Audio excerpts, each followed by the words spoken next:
Fin de parcours pour ces racoleuses de la rivière à Palmeraie dans la commune de Cocody. Ces prostituées attiraient des clients potentiels sous des tentes de fortune dressées en plein air.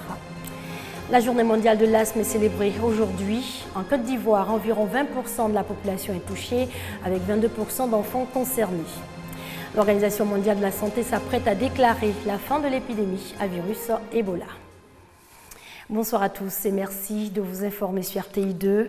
Mais d'abord en images, le Conseil des ministres qui s'est tenu aujourd'hui.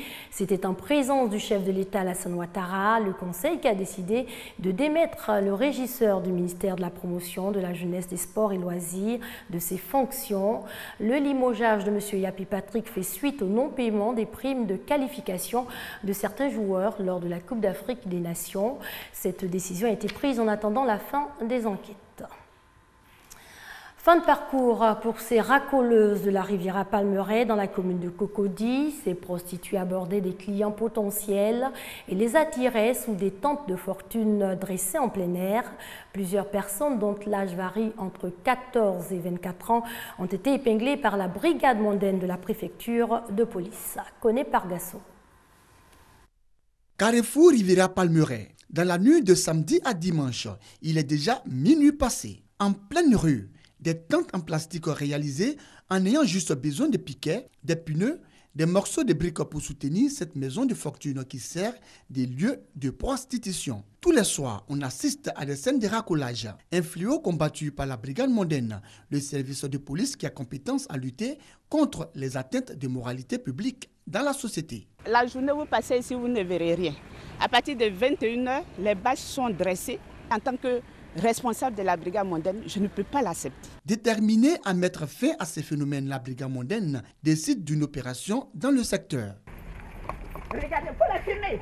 Dans la fuite, chaussures, sacs à main, morceaux de pain sont oubliés par ces racoleuses. Prends celui qui est dedans. Il faut le prendre. Faut le prendre. Dans les filets, un jeune homme de 22 ans. Elles sont alignées là. Elles presque tous les passants. Et lorsque le compte est bon, c'est dans ces enclos-là qu'elles viennent pour faire ce qu'elles ont envie de faire. Je vais continuer à les traquer. Pris en flagrant délit de prostitution en pleine rue, Diallo est conduit à la préfecture de police. Après l'avoir entendu, il est accompagné au violon où il est placé en garde à vue. Là, nous retrouvons 5 jeunes filles et 2 hommes arrêtés 3 jours avant cette opération de samedi 2 mai. C'est le jeune qui était derrière moi, c'est lui qu'ils ont pris. Moi, il est parti à la maison puis il m'a attrapé. C'était à 21h. Les personnes arrêtées n'échapperont pas à la rigueur de la loi, selon Yvonne Oulaï, commandant de la brigade mondaine. Le code pénal, en ses articles 334 à 341, prévoit et punit le proxénétisme et le racolage actif. Ainsi, ces racoleuses risquent des peines d'emprisonnement allant de 15 jours à 3 mois et une amende de 500 000 à 300 000 francs CFA. Quant aux proxénètes, c'est-à-dire les protecteurs des prostituées et racoleuses, ils encourent une peine de 1 à 5 ans de prison et une amende de 1 à 10 millions de francs CFA. La journée mondiale de l'asthme est célébrée aujourd'hui. En Côte d'Ivoire, environ 20% de la population est touchée avec 22% d'enfants concernés. L'asthme est une maladie du système respiratoire qui se manifeste par une gêne respiratoire à l'expiration. L'évolution de la médecine sur le sujet et la sensibilisation étaient au menu d'une journée scientifique. Ami Sissoko. En Côte d'Ivoire, environ 22% d'enfants souffrent de l'asthme, selon la Société ivoirienne de pneumothysiologie. Le plus souvent, ils sont dépistés tardivement.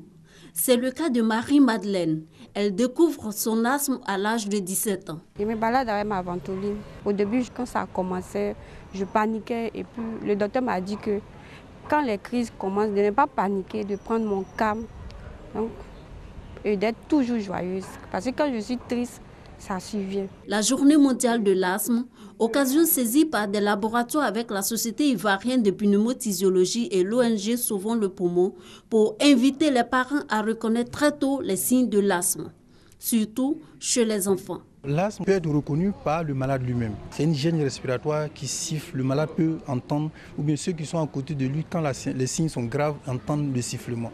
Et on va se dire qu'on est probablement asthmatique parce qu'on sait qu'on a un frère, on a un cousin qui est asthmatique, ça va attirer notre attention. Ou bien on est allergique à certains médicaments, à certains aliments où on est allergique au froid ou à la poussière. Donc quand on est dans ces conditions-là, on commence à tousser et parfois ça peut cesser, mais quand ça ne cesse pas, l'étouffement s'installe et l'étouffement siffle. En ce moment, vous devez suspecter que vous êtes asthmatique. Le traitement de l'asthme se fait à vie et coûte cher. Un malade, en moyenne, c'est 30 à 40 000 francs de médicaments par mois. Ce que nous sommes de la part du gouvernement, la prise en compte des asthmatiques, en leur donnant un programme de lutte contre l'asthme, en l'instar du cancer et du sida. L'adoption d'une hygiène de vie, le maintien d'un environnement sain, la pratique du sport, notamment la natation et la marche, sont autant de moyens de prévention de l'asthme. On rappelle que le dépistage précoce de l'asthme permet une prise en charge rapide du malade. Justement, dans la commune d'Abobo, l'association Graines Ivoire et Santé a organisé une campagne de dépistage pour les infections respiratoires aiguës. Le reportage de Konaté Moussa. Sont qualifiées d'infections respiratoires aiguës les maladies telles que la pneumonie, la bronchite ou encore l'asthme. En Côte d'Ivoire, ces maladies représentent la deuxième cause de mortalité et d'hospitalisation après le paludisme. Pour changer la donne, l'association Graines d'Ivoire et Santé, AGIS, a initié cette campagne de soins gratuits. Campagne qui a aussi formé les mamans sur le mécanisme de prévention des infections respiratoires aiguës. Un enfant de moins de 6 mois respire principalement par le nez. S'il a le nez pris, il respire moins bien, il s'alimente moins bien. Donc, on leur explique que c'est important d'insister sur le lavage de nez. On les équipe, les mamans. On leur donne du sérum. Elles le font elles-mêmes. On leur donne des poires pour laver le nez du bébé. En 5 jours, ce sont près de 580 enfants de la commune d'Abobo, âgés de 0 à 5 ans, qui ont été traités grâce au parrainage du président du conseil d'administration et du directeur général du conseil Café Cacao. Après Abidjan, l'association Graines d'Ivoire et Santé, AGIS, prévoit d'autres campagnes de soins gratuits à l'intérieur du pays. Toujours au chapitre santé, on tend vers la fin de la fièvre hémorragique à virus Ebola. En effet, l'Organisation mondiale de la santé s'apprête à déclarer la fin de l'épidémie, mais à condition qu'aucun cas ne soit recensé d'ici le 9 mai prochain. En Sierra Leone et en Guinée, le nombre de nouveaux cas d'Ebola est tombé sous la barre des 10.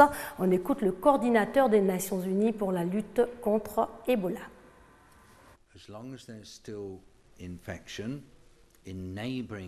On dit qu'il y a encore des infections dans les pays voisins, la Sierra Leone et la Guinée.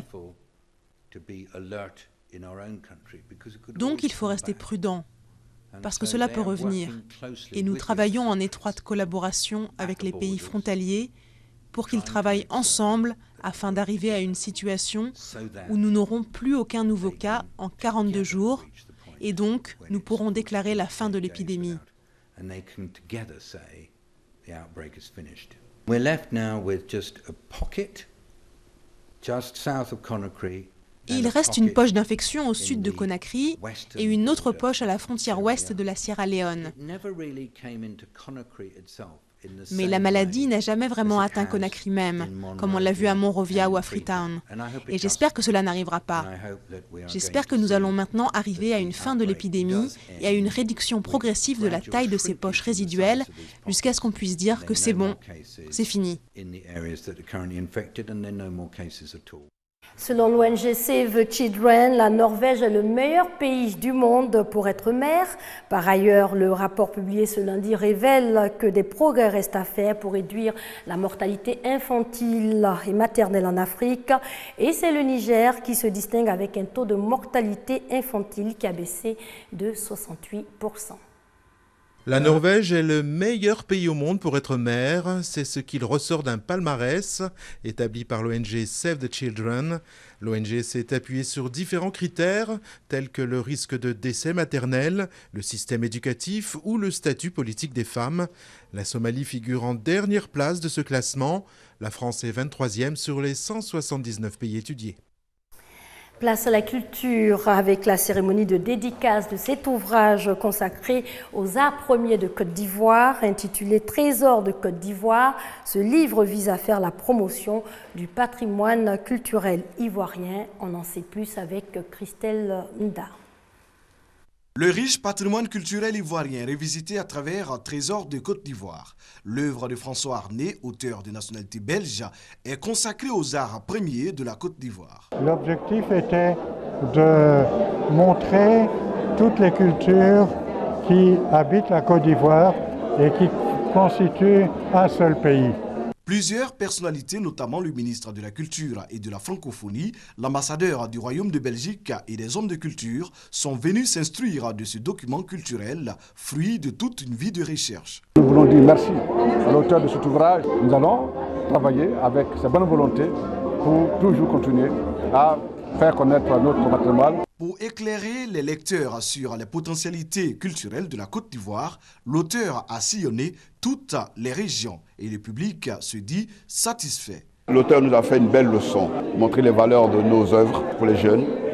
Et lorsqu'on voit tout ce qui a défilé, on sent que nos ancêtres ont produit des belles œuvres. Beaucoup fait le village, c'est des marques de chez moi que je viens de découvrir. François Né connaît bien l'Afrique. Il est né au Congo et a enseigné à l'université de Kinshasa. C'est un passionné du continent africain. Le reportage de Christelle Dar était dit par Serge Coléa. En bref, cette menace sur le processus de paix au Mali, très tôt ce matin à Kidal, le camp de la MINUSMA a été la cible de tirs de mortier. L'attaque qui a duré une vingtaine de minutes n'a pas fait de victimes ni causé de dégâts matériels. Au Mali, où hier de violents accrochages entre armées et rebelles dans la région de Mopti ont fait un soldat malien et au moins 10 rebelles tués. En Guinée, le chef de l'État, Alpha Condé, invite son principal opposant, Cellou Dalein Diallo, à le rencontrer vendredi prochain au palais présidentiel. Cette invitation intervient alors que l'opposition appelle ses partisans à manifester les 7 et 11 mai et dans tout le pays. En bref, toujours au Burundi, les manifestations ont repris après l'annonce hier mardi par la Cour constitutionnelle de la validité de la candidature de Pierre Nkurunziza. Gouvernement et opposants aujourd'hui ont entamé des discussions sur les élections. Elles se tiennent sous l'égide de la mission électorale des Nations Unies. Le principal opposant appelle à un report des élections. Un sommet régional sur la crise au Burundi est prévu le 13 mai en Tanzanie. Crash de l'Airbus A320 de la Germanwings dans les Alpes françaises. Le bureau d'enquête et d'analyse confirme le scénario d'une action volontaire et préméditée du copilote. Andreas Lubitz se serait entraîné à se crasher. Le crash a coûté la vie à 150 personnes le 24 mars dernier. Un geste répété. C'est la conclusion du rapport du bureau d'enquête et d'analyse qui indique que le copilote de l'avion de la Germanwings, qui s'est écrasé dans les Alpes en mars, avait répété son geste lors du vol aller, avant de précipiter intentionnellement l'avion au sol au retour, faisant 150 victimes. À l'aller, le contrôle aérien a demandé à l'avion de descendre, c'était une descente normale, et pendant cette descente, le commandant de bord juste avant cette descente, le commandant de bord est sorti et le copilote, lorsqu'il était seul, a manipulé le bouton de sélection d'altitude du pilote automatique pour l'amener à 100 pieds. Donc il a répété le geste qu'il a eu lors de l'accident. Le commandant de bord s'est rendu compte de rien parce que le geste qu'a eu le copilote lors du vol aller était pendant une descente programmée normale, donc ça n'a pas eu d'impact sur la trajectoire de l'avion. Et on termine cette édition au Népal. Les enfants face au poids du traumatisme après le séisme. De nombreux enfants ont survécu, mais ils doivent apprendre à vivre avec des souvenirs parfois terrifiants. Ils dessinent des maisons, même s'ils n'ont plus de toit. Ces enfants ont survécu au séisme qui a secoué le Népal, mais restent hantés par leurs souvenirs. Ma cousine est morte dans le tremblement de terre. La maison est totalement détruite et nos 2 chèvres ont été ensevelies sous les décombres. Ma belle-sœur venait d'accoucher d'une petite fille. La mère est morte sur le coup quand la maison s'est effondrée sur elle. Environ 16 000 écoles ont été endommagées par le tremblement de terre. Pour éviter que les enfants ne soient livrés à eux-mêmes pendant que les parents travaillent, des organisations internationales ont mis en place des tentes spécialement dédiées, avec animateurs et activités. Maintenant, nous n'avons pas d'école. Nous étudions ici. Nous jouons, nous chantons. Je suis heureux que mes parents soient en vie.